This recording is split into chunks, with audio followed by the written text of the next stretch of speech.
Megan O'Leary here with Jason Mayhem Miller, one of the coaches from this season of TUF. And Jason, well, first of all, he's embracing his mustache there. Stroking. Stroking his mustache. But I heard you're getting rid of that?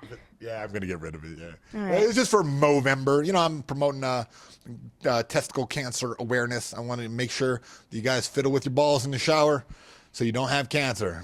You know, 1 in 2 people are going to get cancer, so either me or that cameraman right there is going to get cancer in his lifetime. So we got to check the boys thoroughly with soap and water.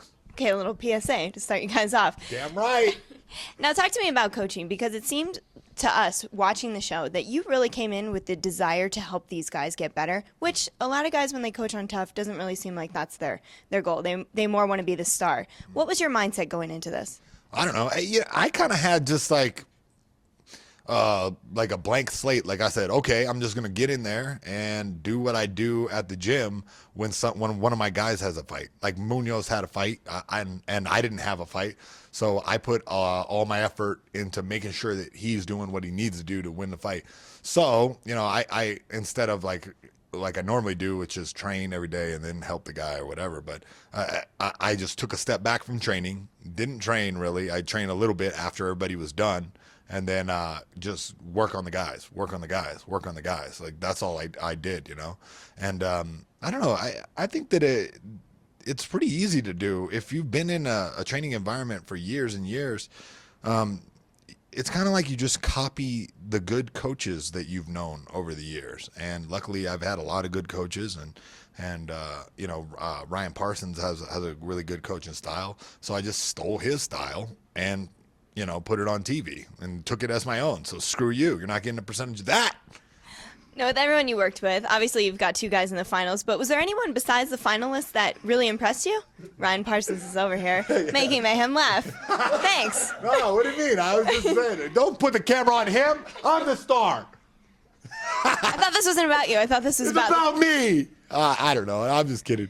What the hell are you? What was the question you asked? Anyone besides the finalists that really impressed you? Oh, no. You know, a lot of guys. Some guys who didn't even make it through the damn thing were really good fighters, you know, who had a bad night or whatever and got beat up and you know, they weren't finalists. But, you know, I feel like that was the best season of The Ultimate Fighter as far as talent-wise. I mean, that I've seen. And granted, I've only watched a few of them. But, you know, from what I've heard and, you know, what I saw on the show, those guys were all super talented and all have a future in mixed martial arts way beyond The Ultimate Fighter TV show.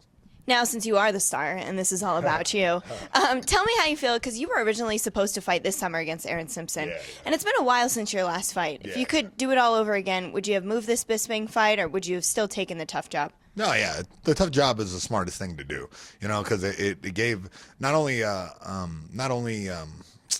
chance for me to fight, but also kind of showcase the fact that I'm a good coach and not just a comedian. You know, I don't think people have ever seen that out of me or realized that, you know, which is kind of painful to a fighter, because if you're good at coaching and everyone, you know, and no one really realizes that, it's kind of like, oh, what the hell? Like, come on, guys, I'm good at coaching.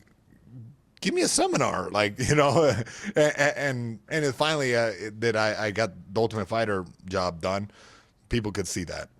Now, you mentioned Mark Munoz a little bit earlier, a training partner of yours. He is in your weight class. Would you guys ever face each other? Yeah. I mean, we don't got that weird thing. Like, we'll go. We fight all the time anyway. You know what I mean? Might as well get paid money to do it. You know, there's one way that the UFC could always, you know, make sure that teammates fight each other, but you know, I don't work. I'm not on the board. You know. All right. Now, the guy who you're facing on Saturday night, Michael Bisping, you obviously don't like him. Can you break down this matchup for me, your style versus his? Yeah, you know what? I think the one big point that everybody is trying to make is that Michael Bisping's kickboxing is so good. It's okay, but it's more of a jab and jog style. Like he strike and bike. He's striking bike. He just runs in a circle and punches, you know, to not engage in the fight. Well, my style of striking is come forward, come forward, come forward. So, you know, he's going to be backing up. I'm coming forward twice as fast. So I feel like as far as the stand-up goes, he's going to have a lot of trouble keeping me off for 1 round, let alone 5 rounds. And then as far as the stand-up goes, I mean, as far as the grappling goes, my takedowns are better than his takedown defense, and my grappling is better than his jiu-jitsu. So, you know, I really feel like it's great that people are counting me out. I really like it. I really like to be in this position. Really like it. So I can't wait to show my skills on Saturday night. What about cardio-wise? Because this is a 5-round main event fight. Yeah, I've been 5 rounds. I've been 25 minutes a few times because in Japan that's how it was, 25 minutes. But yeah, I feel like my cardio, I can match cardio with anybody in the world. So, you know, Michael Bisping, he kind of appears to have good cardio, and he does have these moments of good flurry. But if you notice, a lot of his good cardio comes from the fact that he's running away. And usually the guy that he's fighting gasses out and can't put the pressure on him anymore. So then he wins by outpointing the guy. I'm not gonna burn out. I'm not gonna burn out. The 5 rounds, I'm not gonna burn out for sure.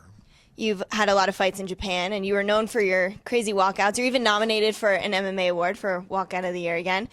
Can we expect anything like that? Because we know the UFC is a little more strict than your Japanese counterparts. Yeah, you know, I think that I can make a good, exciting entrance, despite the small atmosphere. You know, I feel like the build-up for my ring walk will be electrifying, even though I don't have a big ramp or dancing schoolgirls. All right. Well, good luck on Saturday, Mayhem. We're really looking forward to it. Thank you very much. Thanks.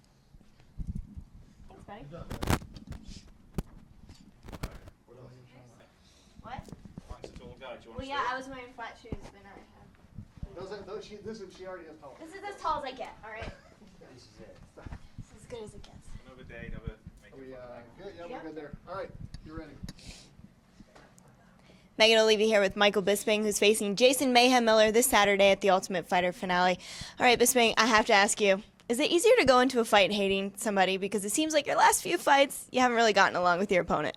Well, yeah, for me, definitely. You know, I mean, ultimately, we're going to get in there and we're going to try and knock each other out. So a little bad blood, you know, it always helps, and it fuels you in your training camp as well. You know, when you get out of bed in the morning and you're a little sore and tired, you know, if you think, I really want to kick this guy's ass, it kind of helps. And for me, I'm an emotional guy and I'm an emotional fighter, and I feel I perform better when, you know, in these kind of circumstances. So, you know, but this time it's been completely organic. You know, there hasn't been any, you know, and to be honest, I don't really start any trash talk ever. It's always the other guy. I just respond. You know, maybe I'm a little touchy, but, you know, don't start throwing, those in glass houses shouldn't throw stones. We saw a lot of pranks and a lot of smack talk between you and Jason during the show.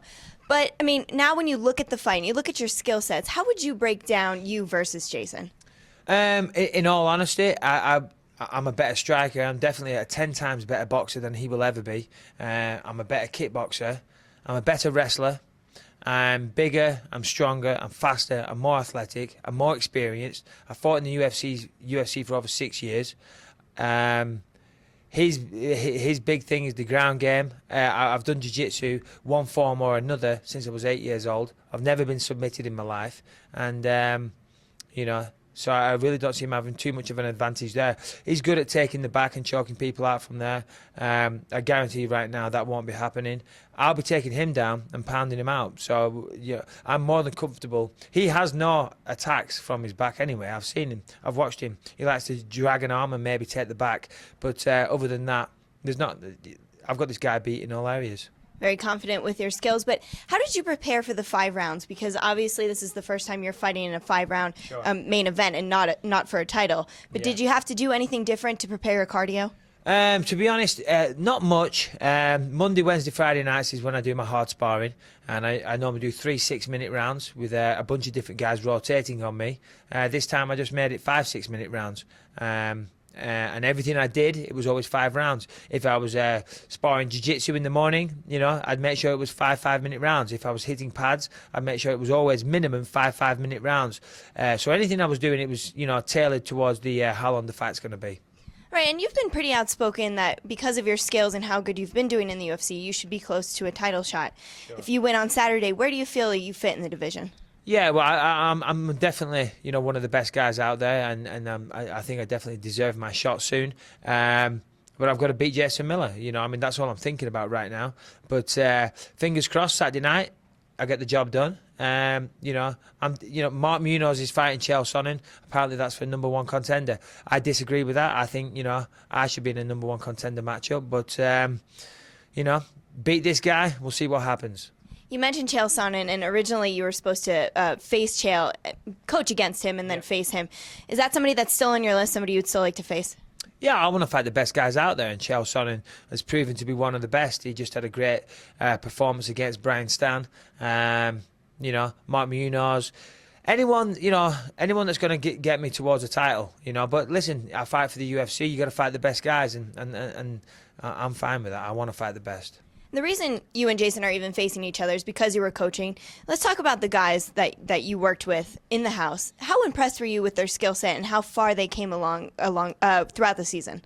Well, I was very, very impressed. They were great guys, you know what I mean? They were all complete fighters, most of them. These guys came in with complete skill sets, you know, and a bunch of experience. So there wasn't too much, you know, technical stuff we had to do. I mean, well, there was, but, you know, it wasn't compared to some people in the past, you know what I mean? But we just had to make sure they had a good training camp and prepared and had a good game plan, etc., etc. You know, and some of them really evolved as well. They really paid attention to the training we gave them. For example, TJ Dillashaw came in and, you know, I just noticed this recently when I watched it back on TV. When I watched TJ fight when he first came on the show, he looked like a different fighter. When his preliminary matchup, he kind of came and his hands were down and this and that, and there was a few things he was doing wrong. And then I watched his last fight, and you know, he looked like a completely different guy. So yeah, I'm proud of the job that myself and all my coaching staff did. How do you feel TJ and Diego will do in the finals? TJ and Diego in the finals. Listen, Diego wins for sure. Simple as that. Team Bisping get the win there, and Diego's got potential to be a UFC champion one day for sure. TJ's got a tough fight. John Dodson, he's the real deal. TJ's the real deal. It's going to be a hell of a fight. That could be one of the best fights, a tough finale that we've had. I've got to lean towards TJ. He's my guy, and you know, but may the best man win. But you know, TJ's got the skills to win the fight for sure. But John Dodson, he's a handful. So you know, we'll see what happens. But I'm rooting for TJ. All right, everyone's going to be watching and, you know, really, really looking forward to that fight between you and Jason, and also the two guys you coached this season on TUF. Good luck on Saturday. Thanks, Michael. My pleasure. Thanks. Cool. That was quick and easy, right? Yeah. Appreciate it as always. Easy. Dude, Diego's frightening.